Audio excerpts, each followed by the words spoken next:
రాజీనామా చేసినంత మాత్రాన నష్టమేమీ లేదు. ఎందుకంటే ఇటు ప్రభుత్వం ఏమీ బలహీన పడిపోదు. కాకపోతే ఆ శాఖలో ఎవరు తప్పు చేసినా మన పదవులు పోతాయని మిగతా మంత్రులు జాగ్రత్త పడతారు.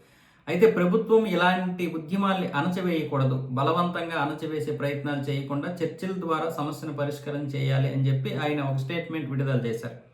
ఆయన చెప్పింది కరెక్టే. కాకపోతే ఇక్కడ నీట్ పరీక్ష లీక్ అనేది లేదు.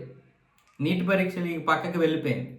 అది ఏం చేస్తున్నారో అది ఒక ఏంటది యాంటీ హిందూ ఉద్యమం అయిపోయింది అనమాట. అంటే ఇక్కడ హిందువులకు మాత్రమే వ్యతిరేకం ఈ ఉద్యమం. ఈ ప్రొటెస్టులు దేనికోసం వచ్చారు? దేనికోసం ఈ ప్రొటెస్ట్? మనం చేస్తున్నది దేనికోసం?